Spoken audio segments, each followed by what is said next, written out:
So I realized when I was editing my last video that I didn't give you an update on everything at the farm. So here we are over at the blueberries, and you can see they have filled out nicely. The plants are loaded. There's one right here actually that's ripe enough that it fell off.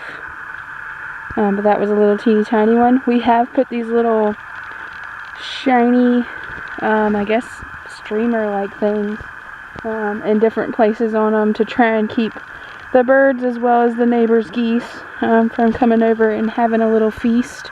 But you can see, and they're actually really large and loaded, so I think the several snows we had this year really helped them out. It's pretty much all that's going on in the orchard section. All these trees. Let's see if there's anything on this apple tree that was blooming. Doesn't look like it. You can see we've got some cedar rust going on. Remember the plant that I made the guys save? It's yarrow, and it has started blooming. And they're all white, and they're gorgeous, and it's about, I'd say probably 3 feet tall, 3.5 feet tall, but doing really well. So if you come over here to the raspberry section, you'll see I added a fig tree. This is a dwarf fig. It's not going to get but maybe about a foot larger than it is. It was on clearance at Lowe's, and I just couldn't leave it there to die. But if you look, the grapes have put on some leaves. We won't get any actual grapes this year, but the plants are looking great. So they're looking really nice. The black raspberries, where the shoot comes up, I really should have cut them shorter. But if you look, they're all putting out these new little raspberry plants. So they're all along here. There's another one. There's some right in there. Then I added a couple of new ones, also on the Lowe's clearance section. So we'll see how they do. Won't have any raspberries this year, because we're past time for that. But hopefully next year we'll have a good crop. Okay, so here we are in the main garden. I've disconnected the electric fence, gotten it out of the way. Done a lot of weeding this week. So you can see these wildflowers have gotten better. So we have, this will be a Cosmo when it gets a little bigger. This is a zinnia that actually has a bud, so it won't be too much longer. Those go on down the way, a little bit of everything in that row. And then this next row was a row of herbs and various things. And I don't know if you'll be able to see it in the camera, but I do have some little leeks that have actually grown. So we'll see how they do. Sorry about the car noise. When you're in the country, there's always some fun people. So then this one is supposed to be celery, and I have not seen any celery, so I don't think that came up. This is cilantro, and you can see there's some little cilantro plants. Also some weeds, of course. Here, this was supposed to be parsley. Haven't seen any parsley. I do have some, well, I do have some little baby parsley. That one was supposed to be tarragon, and I don't think I have any tarragon. But we keep going down here. These are those big borage plants. And if you look closely, I think one of them actually had, yeah, look. This one actually has a bud. And they're looking really good. Get to this one.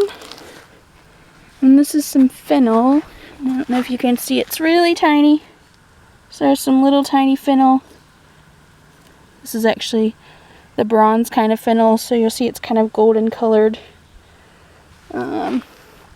Didn't come up real great, but better than I expected for not planting it inside first. This is supposed to be echinacea. I don't think any of it survived.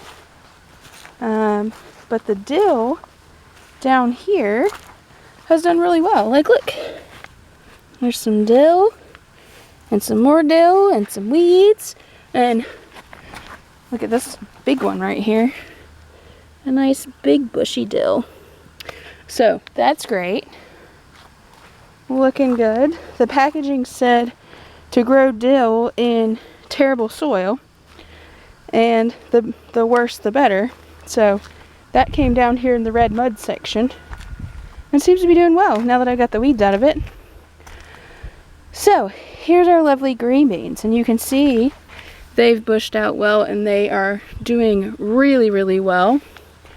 They are starting to bud. Let me see if I can find you one so you can see what that looks like. Here's some little ones right here. Just thinking about coming, but I actually saw some blooms down here further. And in my experience with the green beans, the deer aren't too worried about them until they start blooming. And they must put off a different smell or something. But as soon as you get excited about, oh, I have blooms, I'm gonna have green beans, that's when the deer decide, oh yeah, I'm gonna come eat some green bean plants. So now's the time to really be babying them, really be keeping a watchful eye, look out for the deer. We haven't had any deer trouble yet, knock on wood. I'm hoping the electric fence is the answer. But you never know. So you can see that's kind of cool look right there. The buds trying to do their thing. I did see an actual flower. I just have to find it again. But I imagine in about 2 weeks we'll have some green beans to pick. And then the butter beans are looking great. They're starting to get these little spindles on top. So these are bush butter beans, so they're not going to get much taller. You could put a little trellis to them if you wanted to, maybe about a 3 foot high. But planted close like this, they're just going to lean on each other and should be fine. They're not a runner bean. But that row is looking great. This row of butter beans, remember this was the one that had the gap. I haven't decided what I'm going to put back in that, but we'll come up with something. And here, the peanuts are looking really good. And if you look, I don't know if you're very familiar with the peanut plant, but if you look down in here, there's their little blooms. They have these very small yellow blooms. And I'll put a picture up of how a peanut creates an actual little peanut. Because it's really cool and different from most things. But these are looking good. We got the grass out of them today. The little ones that I transplant look like they're doing fine. They're just a little behind the others, but they'll be fine. Then over here, these are what I worked hard on last week, getting the cotton planted. So you can see, I don't know if you've ever seen what cotton looks like, but that's cotton up close. And this is, I believe it's called red cotton, but it produces a reddish plant, but makes that bright white ball of cotton. And you can see here, these are some really pretty ones. Some really pretty, like, maroon color. And it looks like every single one I planted came up, so that's great. Down here is where I had planted my watermelons. And so far, it doesn't look like a single one has come up. And I don't know why that is. I don't know if... I don't know. They were 2 different varieties, so 2 different seeds from 2 different companies. So I feel like the chances of them both being bad are really slim. But I don't see a single plant, which is interesting. So I'll try to start some of those inside and see if I get any different results, and then may just end up buying some plants. But we'll see. So the zucchini, this guy, has become a monster. And if you look down in here, we have all kinds of blossoms. No zucchini just yet, but loads of blossoms. Let's see, did any of my new little baby ones come up yet? So I had planted little baby ones, new seeds. Doesn't look like any of those have come up yet. While we're down here, look at the squash. They're going crazy. Look at this one with all the little babies. So we'll have plenty of squash by the end of the week. They're looking great. Our potatoes here are blooming. If you can see, they have gorgeous blooms on them. They're really like, I guess, a lilac color. Very, very pretty. The plants are up to my hip. And I will show you. So if you look right here, you can see where the ground is cracking. See the cracks right here? And that is a sign that your plant has made potatoes. So there are small potatoes under there that if I wanted to go ahead and dig them up, I could. They'd probably be about an inch around.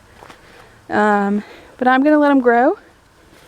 And what I'll probably do is every time I pick a batch of green beans, I'll dig up a few potatoes, and we'll see how long these plants will last, how long they'll produce.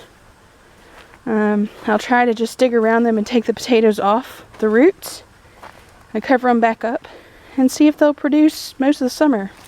Do a little experiment. But they're looking great.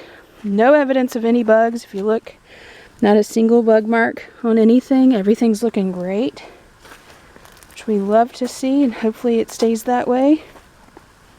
Then over here, these are my little marigolds. You can see this one's actually getting ready to bloom. And then in between, there's some little basil plants, which something is eating. Those are the basil that I rescued from the other row and transplanted over here. And then we get to our tomatoes. So we strung a piece of electric wire across the top here, that 17 gauge wire. It's not electrified, it's just there. And then took some twine and went down to wrap around the tomato plants. And they're looking really good. Let me see if I can find, I think every plant has some tomatoes on it. See if I can find you a good bunch to look at. These down here are my paste tomatoes, and they must be more of a determinate variety because they're much shorter. And you can see there's one of our little paste tomatoes. But there were big clusters down this way. See if I can show you. These are always really neat when they get kind of in a string. That one hasn't done real well yet. There were some. There's a bunch down in there. I'll come down this way. There's some right here. Oh, we've got some issues because we've been having so much water. Gonna bring some Epsom salts and some bone meal out and treat them and see if that takes care of it. I didn't put any calcium in the ground when I first, look at those. When I first planted these, so they haven't had anything additional, and I'm sure they could use it. Peppers are blooming. We've got lots of blooms. Some little baby peppers going on. See the little peppers hanging there. That's exciting. Then I transplanted these poor sad cucumbers in the heat of the day, which I never should have done. They were gorgeous down where they were, but I wanted them staked up, and I wanted them on this end where I could watch them better. I don't know if they're gonna live. We will see. But they did have, if I can find it for you, see the little cucumber right there? Some cute little cucumbers. They're Boston pickling cucumbers. That's about all that's in this row. The corn has gotten about waist high. Looking gorgeous. Doing really well. Let's slip through over here and we'll take a look. Our sunflowers have gotten a little bit higher as well, up to waist high. They're looking great. You can see everything's kind of leaning to the left right here. This sunflower row and this first row of corn. And I'm thinking what that is I think they're in too much shade. So I think they're too close to this wood line, to these trees, and they're getting too much shade, and they're leaning because they're trying to seek out some more sun. So these may not do great on this end. We'll have to wait and see. I may have to mark these rows, these last 3 rows, for shade plants. You can see my flowers on this end are doing really well, but if you notice, this end is almost entirely cosmos, which is interesting. So very few zinnias and very few other plants. So it's going to be interesting to see what comes of that. But that's where we are in the garden. It's what's going on. I fixed this little drip irrigation here. But yeah, we're looking great. We're moving on along. So next things I need to do is get some watermelons out here that are actually growing. In about a month, we'll start thinking on pumpkins. Also going to get some sweet potato slips and get those in where some things didn't grow. And just weeding and fertilizing and maintaining at this point. Waiting for the first harvest. But thanks for coming along, for checking it out. Sorry for the bouncy camera work. I don't have a fancy camera. This is just a simple little digital camera that I've had for ages. And it works for what I need it to do. But I hope it doesn't make you too seasick as I'm moving around. But yeah, nice and peaceful, other than the rooster crowing and the cars from time to time.